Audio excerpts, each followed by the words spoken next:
This is Gilbert Andrew Garcia of A Tip from Gilbert, talk, inspiration, and prayer. Listen to my show every Monday from 11 to 12 on KWWJ 1360 AM, KYOK 1140 AM, KCOH at 1230 KCOH.com, Sangeet Radio at 95.1 FM, 1460 AM, and Latino Sports, KEYH 850 AM. Call in at 832-570-8075 and follow me on social media. See you then.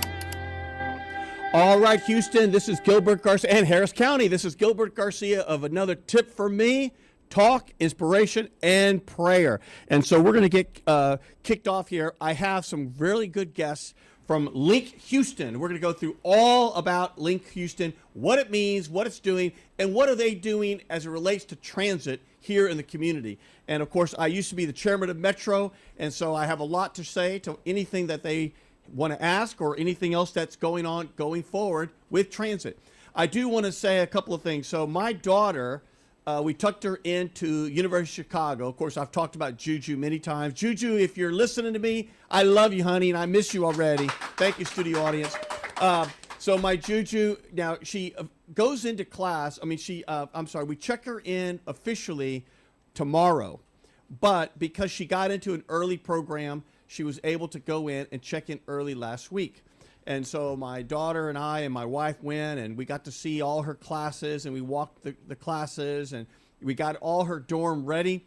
And I don't know if I have any of those pictures. If not, I'll have to do it next time. Boy, you think that, you know, when I showed up at Yale, of course I went to Yale, I had 2 suitcases, and they were real small, and I arrived by myself.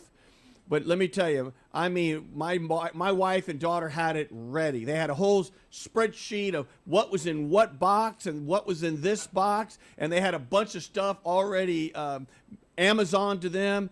And I mean, it's like a home away from home. And so I guess that's the way the new things are. But boy, do I miss my daughter. So even though it's only been 3 or 4 days, and even though we've been talking like every day, 3 times a day, I miss her. So Juju, come home. So here we are. And so we talked, of course, last week a little bit about the murder of Mr. Kirk. And boy, I saw some of the clips today, and the crowds were enormous at just about everything that, every service or anyone that recognized him. They were just enormous. And I'm so glad that during the social media, they took down some of the more graphic pictures of those, of that murder. And so I think that's better for the nation, for his family, and just in general. And so, again, while he and I probably disagree on just about every topic, that was just terrible what happened. So we're going to continue on. So Link Houston, I have Miss Robin Holzer and have Peter. Peter, say your last name for me. Eccles? Eccles, like in Robert Eccles. I pronounce the same way, but yes, no relation. Yeah, I understand. From Link Houston. So I've known Robin for a little while, and we've, never really been able to spend a lot of time together, but I've always admired her because she's always been involved with transit here in the community. She cares. She's a community activist. So Robin, welcome to the show. And Peter, welcome to the show. Yay. Thank you so much for having us. So let me ask you this. And by the way, you're on 5 different radio stations, and you're on 5 different TV stations. And so it's a pretty good audience for you. So let's talk about first, this gives you a nice plug, Link Houston. What is Link Houston? So for 9 years now, Link Houston is an advocacy nonprofit, and we work with community leaders all over the Metro service area to help them advocate for a more robust transportation system. We believe that every Houstonian deserves access to the whole city, whether or not you own a car. We want safe access for people who walk, people who ride transit, people who bike, all of it. Well, you know what? To someone that's a transit person like I am, that's just like music to my ears. And I got to tell you, I am so disappointed at what's going on at Metro. And we're going to talk about that, hopefully, because maybe you're not, but I am. Because we worked very hard to get those finances into order. We worked very hard to get those 2 referendums to get Metro more money, to do a more robust system. And They're going backwards. It's unbelievable. At least that's my view, Houston and Harris County. But let's hear what the experts have to say. So Link Houston's been around 9 years? That's right. Okay. And let me ask you, so are there employees with Link Houston? Absolutely. Okay, how many employees do y'all have? 4 or 5. 4 or 5? Where are we at right now? Okay. I should say I'm the newest employee. Okay. I'm maybe 4 months in as the shiny new executive director. So Link has been working hard for 9 years, but I'm new on the scene. Well, you know what? You're perfect for them. And tell us a little bit about how you got there. Where were you before? Well, I spent last year as the deputy director of Bike Houston, and then about 10 years prior to that, I worked for a private sector transportation planning and engineering firm. And before that, I led the Citizens Transportation Coalition. Maybe that's how I know you. Yes. So let's go through that. When you were young, Robin, of course, you look very young to me. But when you were young, Robin, when you were, were you from Houston or no? I've been in Houston since 1989. Okay, so you didn't go to high school here. I went to high school in Galveston. Okay, well, that's essentially the same thing. Galveston ball? I did. There you go. You see, Houston? I know a few things here or there. Well, when you're walking the halls of Galveston Ball, did you ever think you'd be in the transit? Did you think I'm going to really be a transit expert? I mean, where did that come from? Well, so I did not, but it's actually the way I lived in Galveston was formative to it. Can I back up a step before that? Yes. So I came of age in a small town in Connecticut, a very old town in Connecticut called Hamden. I know It's near Hamden. Yale. Okay. Because I went to Yale. Well, perfect. Yes. So I lived in Hamden for 6 years, and I had the experience of being a free-range kid. My mom could hand me a quarter, and I could walk up to Davis Street, and I could get on the bus by myself, and I could ride downtown to a music lesson or to meet my mom for something after work, or my dad, or what have you. And then the year that I turned 14, we moved from, my dad took a new position at UTMB, and we moved from Connecticut to Galveston. And we landed in a very suburban style neighborhood where the nearest thing that wasn't a house was a mile away, and it was a grocery store. And so I had this visceral experience of going from being an independent teenager, like living a life, to wow, it's 100 degrees and there's nowhere to go. I'm stuck at home. Yeah, and you're like, Mom, can you give me a ride here or there? Because you realize you can't get around. Well, and my parents both worked, and my mom worked off island on the space program, and my dad was at the university. So really, like, we were stuck. My brother and I were stuck. So that really taught you, because you had such a stark difference between getting around and transit to really no transit. That's exactly right. And so you probably, I guess, is that when the light bulb went off that said, I got to do something about that? Well, so at the time, I just knew I hated it, and I didn't have words to tell you why. Yeah. Later, I traveled all over the country for work, and I got to live in all kinds of different places, from rural Georgia on the one hand to Manhattan on the other, and Chicago and a bunch of places. And I got to see how a bunch of different cities and towns functioned based on their urban form, based on the transportation system that was available, and so on. And now skip ahead, I'm a parent of middle schoolers, and they're the age now that I was when I lost my freedom at 14. Wow, very interesting contrast. And they are stuck at home. Well, they're not stuck at home because unlike me, stuck in this, odd auto-stuck neighborhood in Galveston, Yep. we live in Montrose. Oh. And so my kids can ride the bus places. They walk to Lanier. They go off and meet friends by themselves. My kids are getting the experience I had in Connecticut because I live in a different place than they. How wonderful. Well, hold that thought. Peter, what say you? You've been at Link Houston now how long? About 2.5 years. So now. you're still relatively new. So what was your journey? Where did you come from, and how did you become such a advocate for transit? Sure. So I was born and raised in Cambridge, Massachusetts. Went to college north of New York City. I've been down here in Houston for about 10 years and worked in urban planning, both in private sector, public sector, and then now in the nonprofit advocacy space for about 2.5 years. So when people say urban planning, for our listeners, what does that mean? Does that mean you would work on, designing roads and systems, or would you do things like, we're going to put a subdivision here and do all the parts of that? I mean, what does that mean? I would say yes and to all of the things that you just mentioned there. Urban planning is a broad field that covers a lot of different things. at its most, it's about regional planning, like where are the job centers, where's the housing, how is everything getting stitched together to move people around. And then at the most microscopic level, it can be planning a subdivision and making sure that all of the right elements are in the right place, or at least in what the code says the right place And is to how be. did you and get then a- everything in between. I mean, so you went to high school in Cambridge. Mm-hmm. And when you were walking the halls in high school, did you ever think, I'm going to really start, figuring out how to build cities? I've always been kind of a nerd for this sort of stuff. I was like begging my dad to take me on bus rides for fun and Yep. drawing maps with crayon and things. So it's always been an interest in that respect. But I had a pretty similar experience to Robin in terms of having what I didn't appreciate at the time was a very independent adolescence where I was a latchkey kid. I was allowed relative freedom because my parents were confident that it was safe for me to walk around and take public transit, ride my bike, and the like. And then when I moved to Houston about 10 years ago, I had never owned a car. I still haven't owned a car to this date, and I thought that it would be just as easy, and boy, was I in for a surprise. Yeah, no, I understand. A surprise in some respects that obviously there are lots of things that are difficult about living without a car here, but also at how easy it can be if you structure your life in a certain way. If you decide where to live, which jobs to take, and otherwise get a better sense for how to get around the city. I've been living car-free for 10 years in Houston, and it's working out pretty well for me. The amount of You're money totally that I've car saved- free. Yes. Let's make sure our listeners are really appreciating that. So that means you don't have an automobile, you don't have to pay gas, you don't have to pay automobile insurance, you don't have to worry about parking and all the stuff about parking. And this is before Uber and all these things that modern allows us to move around. And you took mass transit. I guess you took the bus, you took the rail. And what's that like for you then? Sure. Well, Do you find it easy to use?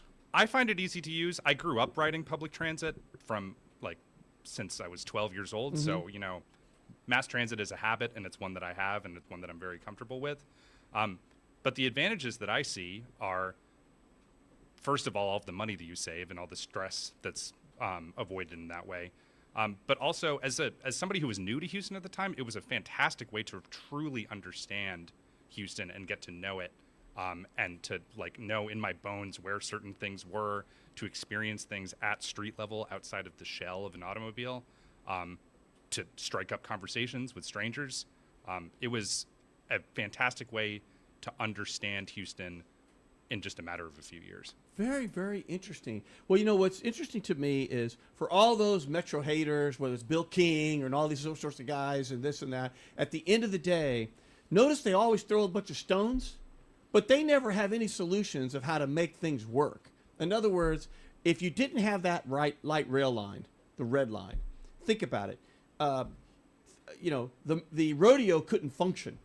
I don't know how many people have been to the rodeo, but let me tell you, you can't move trying to get on 610 to get to the rodeo. You cannot move. And that rail is packed, where people park downtown and then take the rail and go to the rodeo. You couldn't pull off the rodeo. You couldn't pull off the Super Bowl. You couldn't pull off all the things that go on big here, the World Series. We couldn't do that without the rail. And think about this too. In the old days, I don't know the numbers now, but about 30 to 40% of the people that work in the medical center use some sort of mass transit, whether it's HOV, all those sorts of things, or whether it's the rail. We wouldn't be able to have this incredible medical center without it. So when people say, well, at the end of the day, are you ready for this? When I was Metro chairman, I may have my numbers wrong, but we crossed 100 million boardings on the Metro Rail, several years ahead of schedule. Mm-hmm. When people say nobody rides it, that's not true at all. Now, the extensions have been disappointing. But of course, at the end of the day, when we did this system, the system was always meant to be robust, and you had to connect the rail. So hopefully everybody's seeing me here, which is over here, the rail over here, Houston, with the Post Oak. And of course, that's the bus traffic transit. And of course, it was never going to be complete till you connect them. So you're never going to really have all the ridership that you want till you connect them. So people that live downtown can go shop or go eat. People that live in Post Oak can come downtown to the medical center, or it won't be complete till you do the whole thing. So I always hear them, oh, well, this and that, and that's not correct. And at the end of the day, we couldn't function without that red line. There's just no way. Not just the rodeo, but you couldn't survive your average rush hour in the medical center without the red. That's exactly right. Yeah. Oh, I've been to the medical center in rush hour. It's horrible. Right. It's paralyzed. But any event, concerts, anything there in the NRG, it is packed. You know, another one. I happen to have Dynamo season tickets. You can't get there when game day. You can't get in that whole coming off of is it Polk coming off of the freeway. You cannot maneuver. The rail is the way to go. You got a lot to say. I can tell. do. Go. I do. So one of the things that the haters do, and I want your listeners and viewers are no doubt smarter than what the haters say, and it's really important. When they hate on the city or metro, they sort of take an average of everything, like the city is one size fits all, but it's not. And the reason the red line works so well is we didn't just plunk it down in the middle of nowhere and hope somebody showed up to ride it. We very specifically connected two of the city's busiest, biggest job centers, and then all the neighborhoods in between, and an HTC campus to boot. And consequently, the ridership was really, really high. Within 5 to 10 years of when the red line opened, it had the second highest ridership of any light rail line in the country, all except for Boston's Green Line, which had a 100-year head start. Metro was really smart about where they placed that line. You talked about the extensions not performing the same way. That's partly about politics. If you were trying to build that system for ridership and success, the next place you would have gone would have been one of the next biggest job centers. Perhaps you would have gone directly to Uptown or Greenway or another place like that. But because it got political and Metro had to make the constituencies who voted for it happy, we went off and put in lines to serve neighborhoods. That's really important. We had to do that. But of course, neighborhoods don't generate the same ridership as a dense job center. So we have to have both. Amen. I totally get it. And, again, for everyone listening, the whole light rail started with UHD going down to, like, the museum district, going down to the medical center, going down to, of course, the football stadium, et cetera. And so you got all these key areas where there's lots of density. Because what makes transit work, of course, is density. Whether it's where people live, work, or play, but all of them together, and that's what makes it work. But I think the other thing about haters is they just give a lot of misinformation.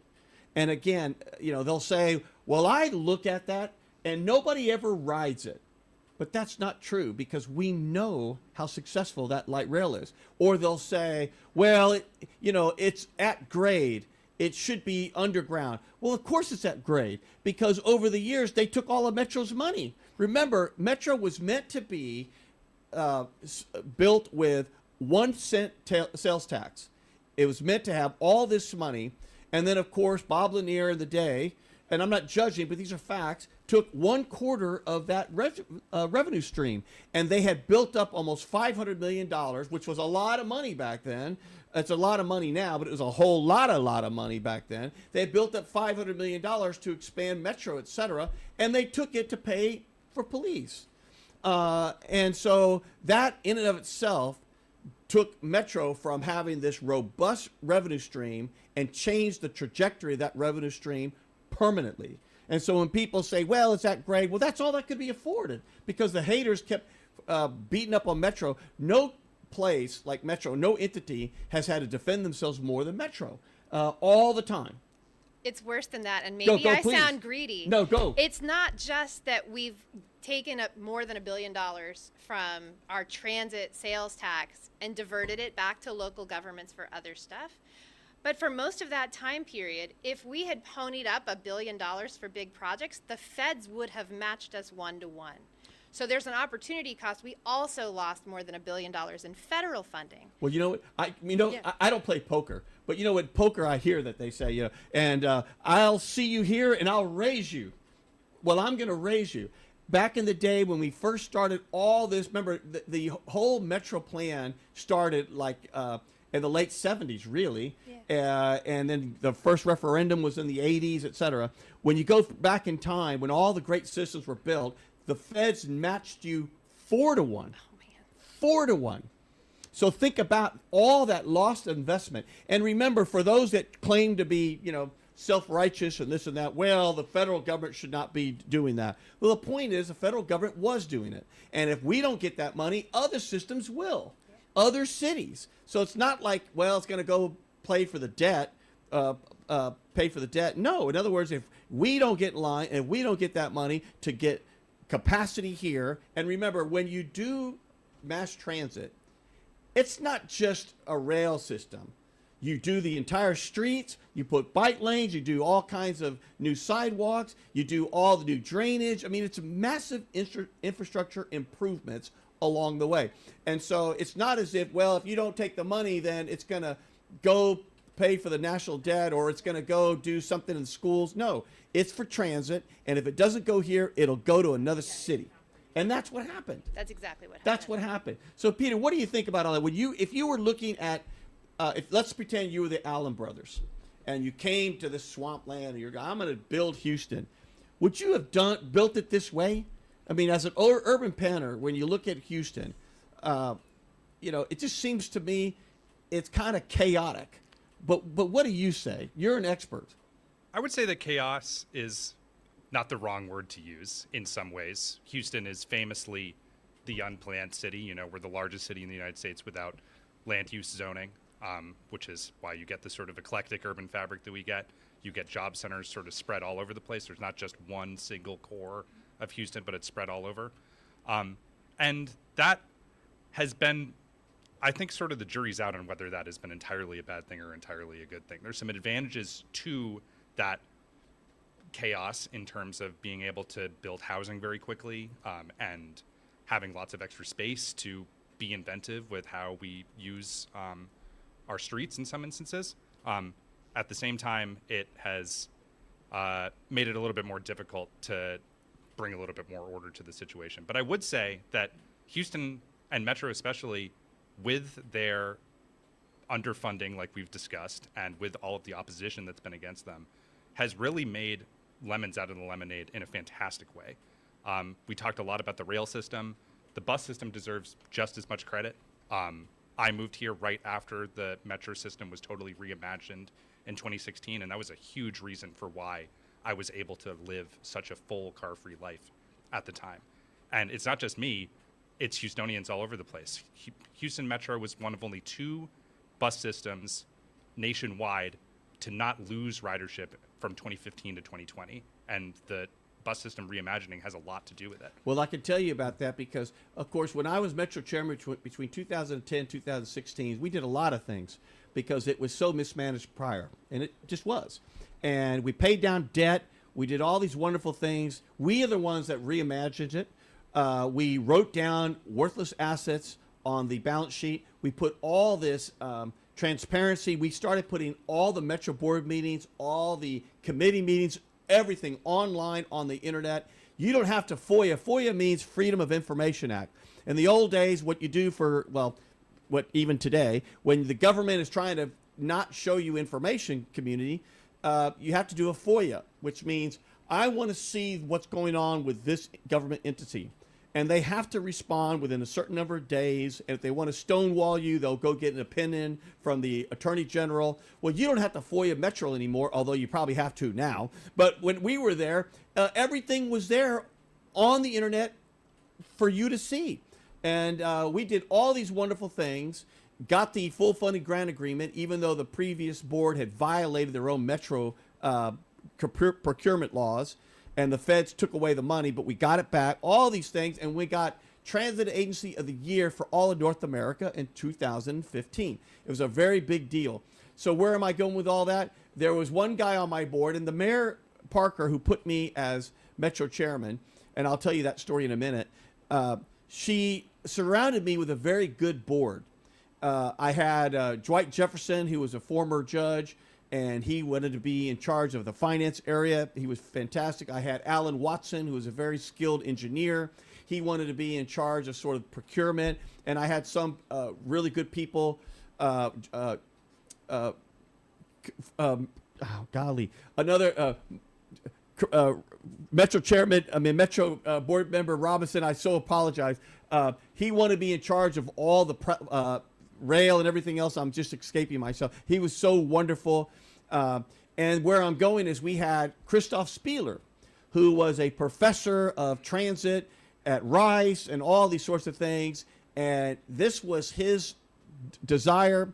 And he said, I want to look at the bus system because we are using the same bus grid for 100 years. Can you imagine that? 100 years, the same trolley car bus grid. And he said, I want to reimagine it. And I said, well, let's do it. And we talk about transparency, unlike now. We had all these community meetings, we went all over the town about getting input for the citizens and came up with this incredible bus system. And it's the first time it's been done ever. And other cities have now used it as a model for their reimagining. So thank you for that. And again, it wasn't me, although I was the chairman. It was Christoph. Well, I want to jump in there because Go. you've come back to where we were talking a minute ago. Prior to the bus system reimagining in 2015, 4 out of 5 buses went downtown because people had in their head this idea that the jobs are downtown and everybody else lives around.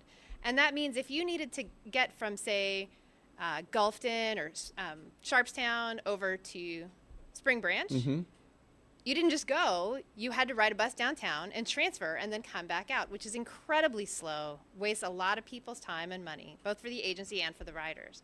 The system reimagining that we did in 2015, and by we, I mean Metro. No, I understand. Yeah, I mean, 120 organizations, I was a stakeholder on that committee, but 120 different organizations participated in making sure that that system reimagining did the best work it could for the city that we have today. And it recognized that Houston is polycentric, that there are jobs in West Chase, not just downtown. Downtown is still really, really important, and we have to serve it well, but it's not the only place. And so consequently, where am I going with this? Well, the whole point, okay. what you're trying to say is the whole bus reimagining really started bringing the transit to where the jobs are. That's right. Because right now, what it used to be is you go in, connect, and go out. And that makes no sense when you could go point to point. And that's what we tried to do. So we created a grid, Yes. like a really logical Yes. grid. And we decided that we can, instead of having many, many, many routes that go everywhere, we would concentrate on a smaller number of routes, but we're going to run them really frequently.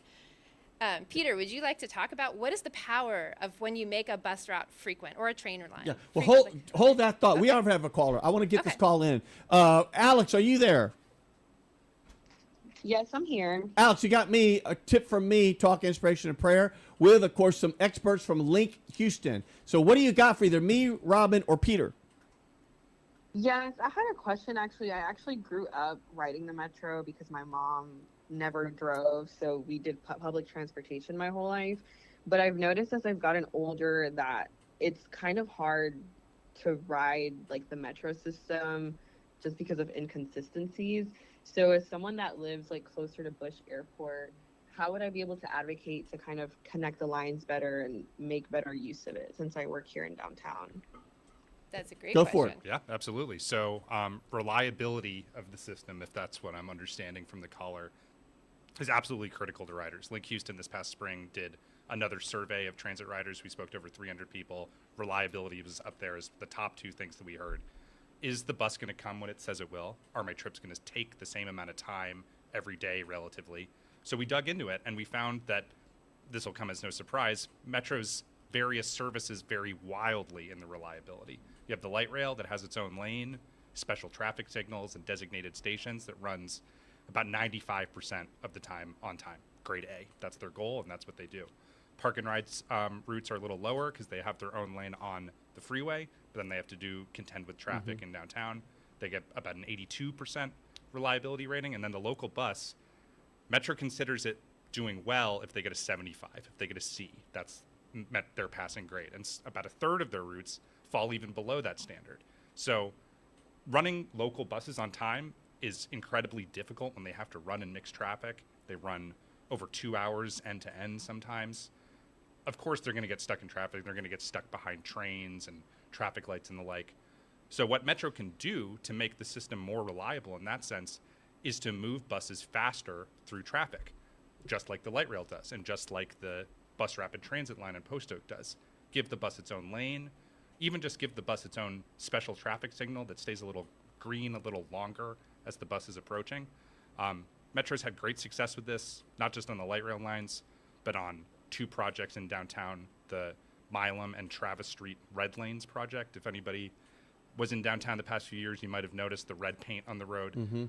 That, in combination with consolidating the bus stops at a more sensible distance, about a quarter mile, was reducing bus trips each way in downtown by about 10 minutes.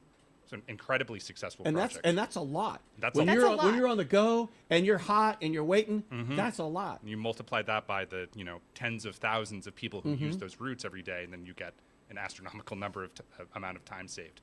Unfortunately, that project was removed last summer, and riders are no longer enjoying those benefits. But those are the sorts of things that you can advocate for to try and get your trips sped up, to try and get your trips to be more reliable, is to advocate for those things. And Well, the one thing I learned about transit, it works if, number one, it's got to be reliable, which means if you miss the bus, the old thing when you see in the movies, wait, and the bus takes off, another one will be there in 15 minutes. Rail, if you miss the train, you're like, wait, it takes off, another one will be there in like 8 minutes or 10 minutes, whatever it is, and that's what makes it work. Right. And the only way you can do that, you have to have a dedicated lane. Yes. You have to have it.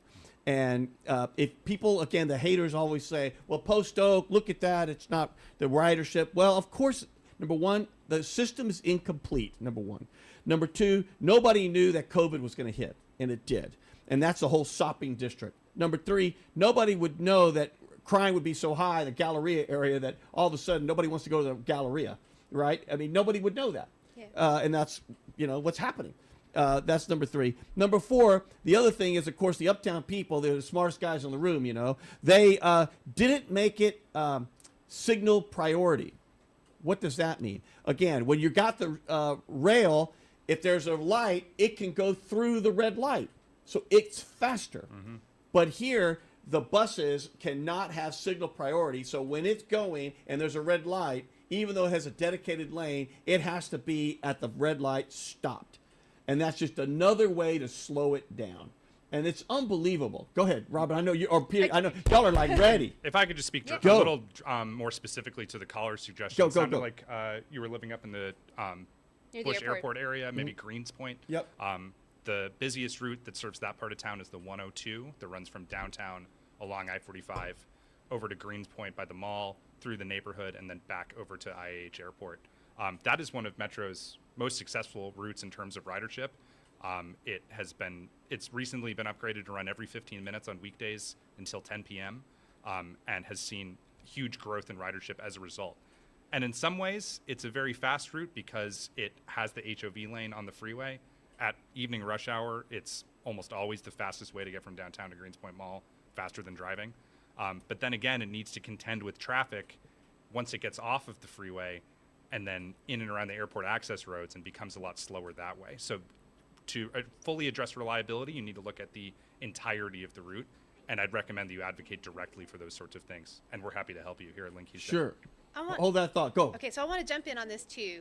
And you asked this question at the beginning. You said, I'm very frustrated with Metro. And I want to take a step back and sort of pull it apart for a minute. Go.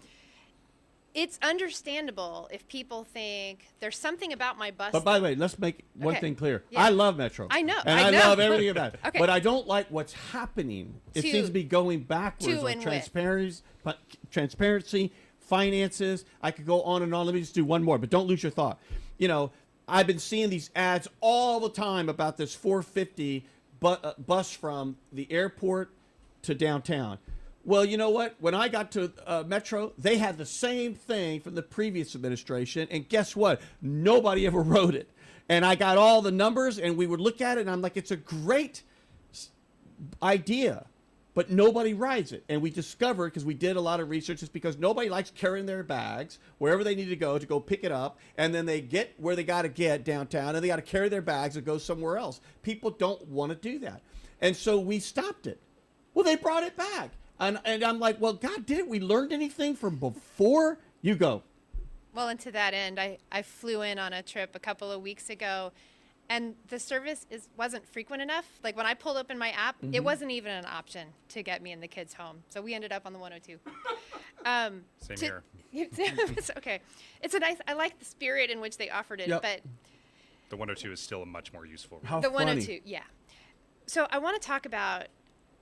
It's understandable if someone thinks, I want this bus to be better, so I need to talk to Metro. But that's really only part of the answer. Because at the end of the day, Metro operates the buses, but Metro does not control the streets that the buses operate That's in. right. And so one of the things, and I want to make an example that this isn't just about bus riders. This has some, if you're a driver, you should care about this too. So now imagine the 82, which is the Westheimer bus. And that's a high ridership bus. It's not just the highest ridership Yep. bus in the city of Houston. It's the highest ridership bus in the state of Texas. No kidding. And there are more than 13,000 people a day Wow. on that bus, Wow. okay? If you imagine Westheimer and try to visualize the intersection at Montrose, today we have what are called near side bus stops. That means as I'm approaching the intersection, the bus stop is here before you get to the signal. Okay. So the bus is coming, and it stops to get somebody on or off, and maybe the signal was green when they got there, but by the time they get the people on and off, now there's a red light. That's got two sets of problems. The first problem is that bus wants to be continuing on with 30 or 40 people in it who need to get where they're going. But it also is a problem for the driver behind me. Maybe Right. they wanted to make a right turn on red onto Montrose, and now they're stuck behind a bus that's stuck at the light. So Peter mentioned this technology. It's called transit signal priority. And the idea is you can have smart traffic signals, and the city of Houston absolutely has the technology in the signal cabinets to do this, that would say, oh, I hear a bus coming. There's a transponder. That bus is coming. And it says, let me keep that green just a little bit longer. If the bus stop's on this side, that's not really useful. But what if we build far side bus stops? Right. And again, this is not a thing that Metro has to do. They can implement it. But that's part of what the city does. So instead of putting that bus stop on this side, we put it on that side. The fancy traffic signal control cabinet says, you're a bus, keep going. And it gets you through before the light turns red. People get on and off at the far side bus stop. And then when they're done, the bus keeps going because they're already through the intersection. And meanwhile, traffic operations for all of the vehicles behind them are continuing to do ordinary intersection operations. Well, there's just such an effort to make everything hard for Metro. And hold that thought, because we're going to talk about that. We have another caller. Is there Tiffany there? Tiffany, are you there? Yes, good morning. What do you got there, Tiffany? You got me, a tip from Gilbert. What do you got? We're talking transit right now. Yes, I know. I was calling because I have high school students that are interested in riding the bus, but I'm so scared because of the safety and all the things that go on. So what is your take on safety in public transit? Sure. Team? First of all, want to say that one of the things that Metro is doing very well this year is offering free transportation for all HISD high school students, all or those who qualify for a I certain think it's distance. all who qualify for transportation from the district can get it from Metro for free. Either way, a great number of high school students who will be able to take advantage of Metro services, learn the habit of riding public transit, gain some independence, and build, it's a lifelong gift to them to be able to do this, and very grateful to HISD and Metro for putting this all together. Hearing a legitimate concern from parents about, is this a safe thing for my student to do, for my child to do, something that we're not used to. We hear all the time that public transit is dangerous in one way or another. What the data tells us is that the vast majority of trips that people take on public transit are safe, that people are able to take their trips without fear of harassment or violence. On every Metro bus, there is an operator who provides another layer of surveillance and be able to negotiate situations like that. So I would encourage people who feel unsafe taking Metro to try it out for themselves to see what it's actually like. If your child is going to be taking it to school, maybe try it out on a Saturday or another time as sort of a trial run with them together to get a sense of whether you would feel confident doing that. And I would imagine you might be surprised. Well, Robert, go. So I want to jump in there because it's like so many life skills, right? Getting to school by yourself is one that sometimes people assume my kid's old enough, they should just walk to school. But really, it's a learned skill, and it's one that you can do with a friend. I've had the experience of teaching my middle schoolers how to walk the neighborhood, how to walk to school, how to cross streets safely. I mean, earlier they've got that down now, and then also what to expect when you ride the bus and how can it work. And maybe I'm a working parent, but you've got aunties, good neighbors in the neighborhood, and so I was that guy not just for my kids, but for a whole passel of upper elementary and middle school students, and we did this together.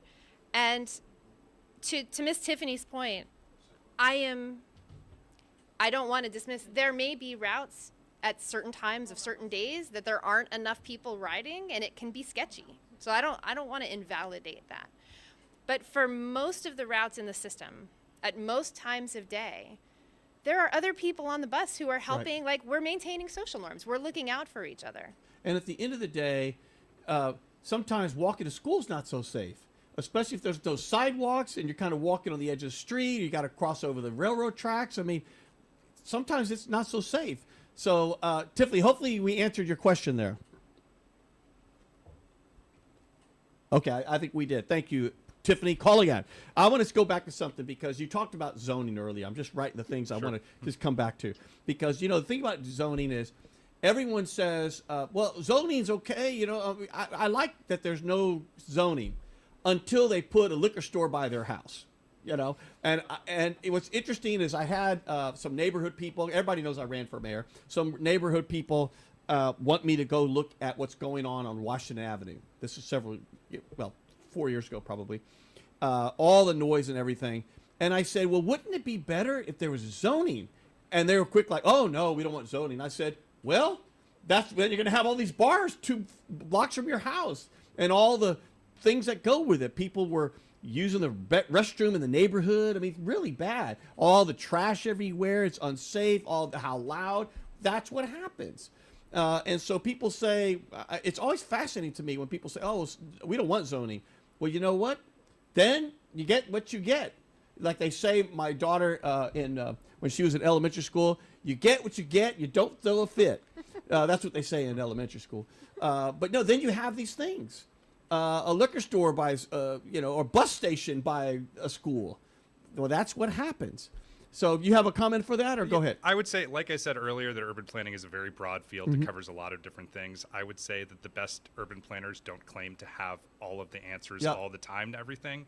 What the best urban planners have is a great knowledge of all of the tools that are available. Yep. And perhaps an urban planner that is very familiar with zoning would say, this is something that zoning could fix. As somebody who's more familiar with transportation, everything you just described seems like a transportation problem. Along Washington Ave, you have these very quickly densifying residential neighborhoods that don't have sidewalks in what should be the most walkable part of town, where people are taking their lives into their hands, walking on streets that have these deep ditches on either side. Maybe people are trying to park, and then you layer on the weekend activity on there. That just compounds everything. The fact that people in what should be the most, dense, walkable part of town feel the need to drive to these bars and restaurants is additionally compounding the problem. So, I wouldn't say that zoning is the only thing at play there. There's definitely a transportation issue, and there's definitely lots of other things as well. Well, don't lose that thought. But I went there, and in the daytime, it's very passive. You just look, it's like, it's okay. And they said, we want you to tour it at midnight. I said, okay. So my wife and I went. We walked up and down from 12 to like 2 a.m. And I mean, it was just terrible for the community. And I had them on my radio show 2 or 3 times. And I'm very proud to say, with all the pressure and everything they did, the radio show I'm sure helped. We got those sound ordinances passed through the city, and I think it's improved. Go, Robin. You had something. Well, so this is one of so many examples of, it's kind of we're talking about an issue when there's a different set of solutions available. And I want to make it really, I want to back up a step. Go. So a while back, the Terry Hershey Park, like there's a Terry Hershey Trail. It's a hike and bike trail. A lot of it's in Precinct 3. And there was conflict on the trail between all of the people walking and all of the people biking. And Commissioner Raddick at that point said, I'm going to solve this problem. I'm going to post a 5-mile-an-hour speed limit on the trail, and that'll solve it because none of those bike people can bike anymore. Everybody has to go walking speed. That is an option. But really the problem is the Terry Hershey Trail is so popular, it's oversubscribed. We don't have the right infrastructure in place for appropriate uses. And so skip ahead. There are people in the county who think about it differently and are working hard to plan and construct the right infrastructure to meet the public demand for this amazing facility. A more recent example is what's happening downtown with e-scooters. Part of the problem is, okay, a whole bunch of kids and young people have shown up and there's swarms of e-scooters and some of them are bad apples. Okay, fine. But part of the problem is we have not built a network of safe infrastructure on our streets downtown where it would be obvious to a scooter user, you should be in this mobility lane with the people who bike. And maybe it's bike commuters and scooter commuters by day, and then maybe it's people having fun going to Discovery Green at night. We didn't build the right infrastructure. And so there's a proposal that, well, just get them out of here. We need to build the right infrastructure. And so coming back to Washington Avenue, we were talking about this just a minute ago. Washington Avenue was the first paved street in the city of Houston. No kidding. 100 years later, it's a popular place to be. There are a bunch of people who want to do a bunch of things that are good for community, good for the economy. All kinds of useful stuff wants to happen on Washington Avenue. And they're stuck right now with this 50-year-old wide piece of asphalt that only knows how to do one thing, let cars go really fast. I don't know about you guys, but I don't want people driving from bar to bar on Washington Avenue. I want wide sidewalks. I want some bike lanes nearby. I want high-quality transit that has a dedicated lane so that the people could get on a train or a bus and go home. I don't want them fighting over their cars. Very good. You know what? Very, very good stuff. Hold that thought. We have another caller there. Is there a Jesse there? Jesse, are you there? Yes, sir, Mr. Gilbert. I'm here. Forgive me if I'm late. The question I had was Metro has a really bad reputation that the homeless are on there all the time to stay out of the hot weather, and nobody wants to ride Metro because they don't want to deal with the homeless. They don't want to, be around them. They don't want to smell them, just be on there. So it's kind of a deterrent. What is Metro going to do about getting that image off them? Well, again, this is one of those problems that's far bigger than Metro. And, Houston's been the model for homelessness, meaning what to do with it. Whether it's the sobering centers, when people have too much to drink, don't put them in the criminal justice system, but let them sober up. Whether it's the navigation center, which brings them in and sort of gets them going and gets them housing. And, of course, all that started happening with ARPA funds, all the different COVID funds. And so those funds now aren't there anymore. So that's why you're starting to see more homeless activity, et cetera. Well, one of the things that I always wanted was to find a way to make transit on the rail free. And I thought to myself, if it's $1 and a quarter or something, that shouldn't be significant enough that let's just make it free so people could just jump in and jump off. Well, it turned out that, because remember, our fare box revenue is only about 40 or 50 million. It's kind of small relative to the whole Metro budget. And I remember talking to Metro, and they say, the only problem with that is, to what you're saying, Jesse, is homeless people will get on because it's free, and it'll then deter others, and then it'll hurt the whole system. So I understand that. So I don't have a good answer for you, other than I know that it's an issue that Metro is addressing. You have the fare inspectors that are addressing it, saying with the Metro Police, they're working closely with the city. But it's a much broader issue than Metro's. It's really the whole cities. I don't know if y'all have a take on that or not. Peter, what do you say? I would totally agree that it's a complicated issue that is not entirely Metro's fault nor responsibility. I know that Metro's been an active participant in all of the programs around the homeless that are being done collaboratively between all the different public agencies. So it's encouraging to hear that they're a part of that. And I would also say, back to something that Robin and I have been saying previously, is that additional ridership is often the best way to address all of this. If you have more people on board with you that can help, enforce social norms, then that it can go a long way to your sense of comfort on Metro. Hopefully, Jess, I know we didn't really answer the question, and that's because I'm not so sure I have the answer right now. But the key is, like anything else, it starts with acknowledging that it's an issue. And believe me, they acknowledge it, and they're trying.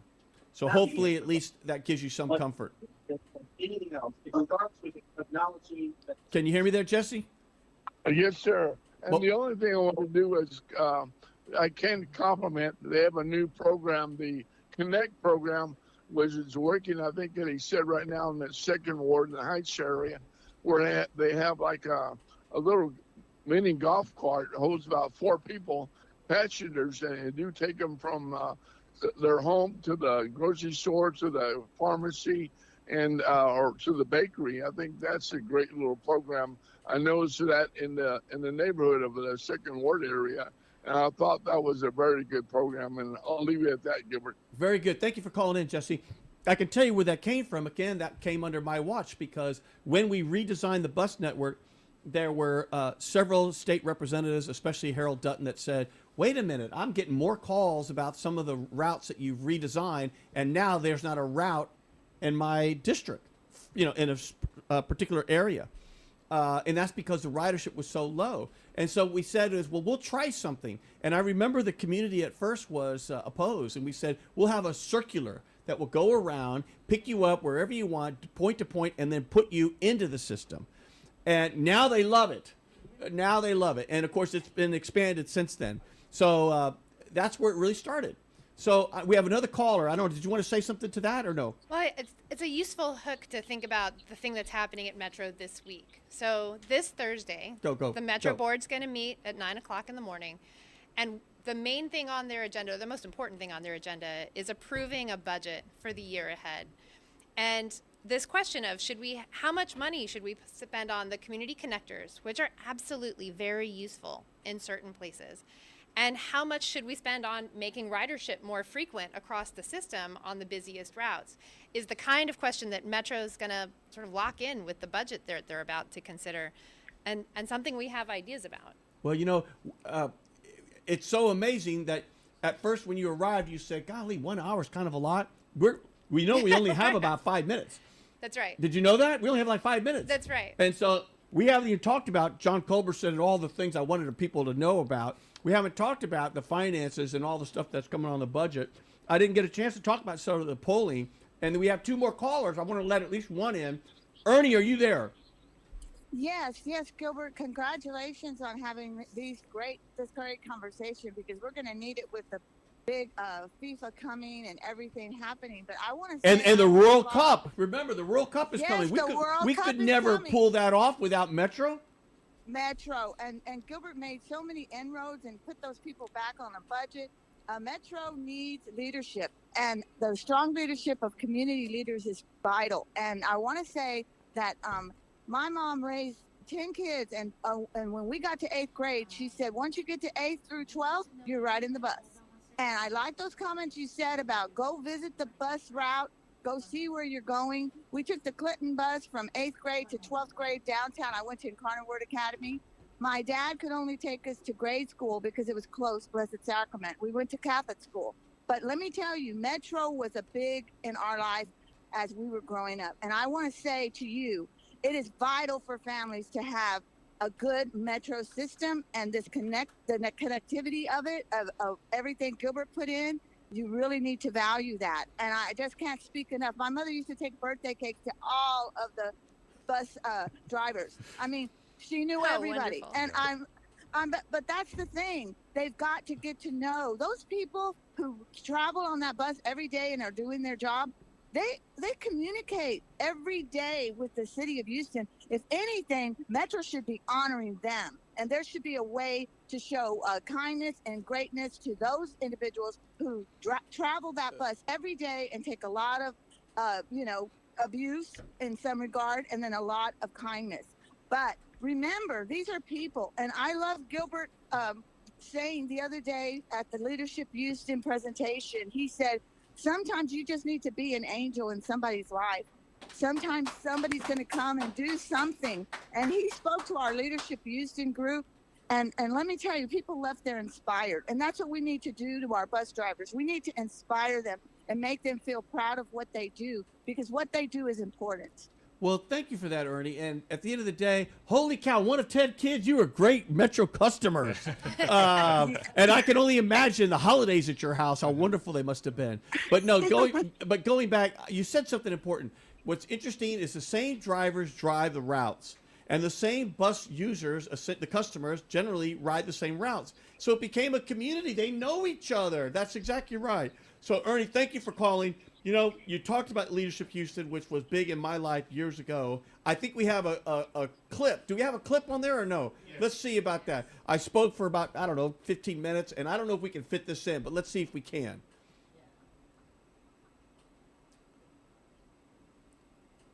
Has a critical role to play in the direction that we take, not only in this community, but in this country. So in this room right now are the people who can make that happen. So this is my brother from another mother. And we co-chaired several events together, and he's never said no. His heart is full for this community.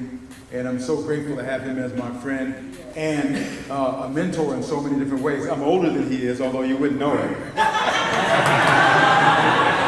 But my brother from another mother, Gilbert Garcia. Thank you.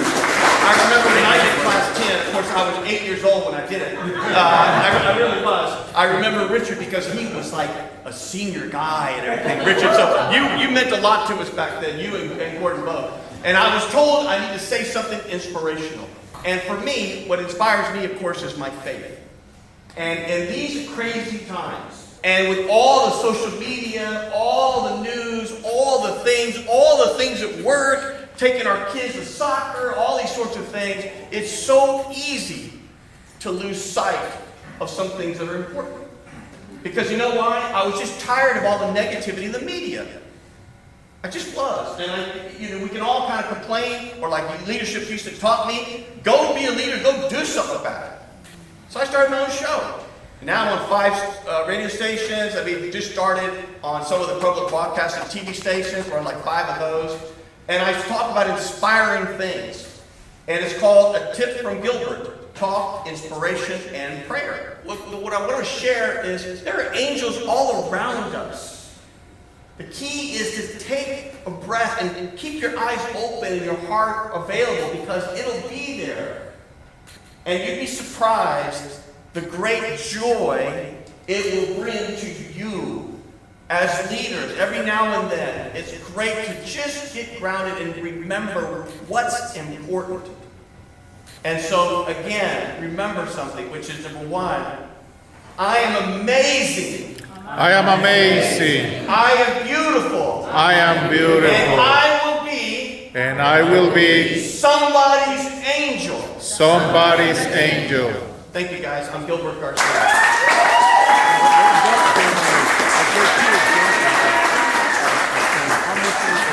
City of Houston joined Leadership Houston along with its board of directors and alumni in celebrating Hispanic Heritage Month 2025, honoring the spirit of diversity and community outreach and recognizing alumni community engagement. I didn't get to say all the things I wanted to say. So what I'm going to do, frankly, is give you the last word, because this vote is so critical. And one of the things that I've been so discouraged about is it seems to me a lot of the things that we worked very hard with 2 referendums that passed by on mine, 78%, I think with Karen Patman's, something I don't recall, like 70%, that got Metro more money to do all the things, connect the systems, all the things we need to do. Now they just have gotten out of the line. They didn't give any community input. They didn't get any. And all of a sudden, they're going to roll it back. It's kind of like, well, then what's all the money going to go to? And why are we borrowing more money? And why aren't we commencing the system? So anyways, I know, though, if you want to touch on any of that, at the end of the day, you got the last word right there. Tell Houston and Harris County. And again, I want to say Compass 97, AT&T 99, Phonoscope 96, Sudden Leak 99, hmstv.org, and go get those tacos at Taqueria Laredo, because that is a place to go. Go! We're going to be talking with Metro this Thursday, and we invite you to join us. We're going to be talking about the budget and what should be in it. Between now and then, if you want to sign up to speak, you need to do that right away. And if you need to know how, or you want to know what Link Houston thinks about this year's budget, go to our website at linkhouston.org and scroll down to our Equity and Transit 2025 report, and we'll talk about the things that matter to riders: frequency, reliability, accessibility, and building the Metro Next plan. Yeah, and you know what? And use the money that we worked hard and the citizens voted on for transit, not to fill in the gap of Houston's mismanagement all these years and all the things that are going on. Use it for transit, because that's what the people want. The polling says people want transit, whether they use it or whether they feel that, you know what, I want transit because I want to get that other guy's car off the road. But either way, they want more transit. This is Gilbert Garcia, a tip from me, saying we'll see you next time.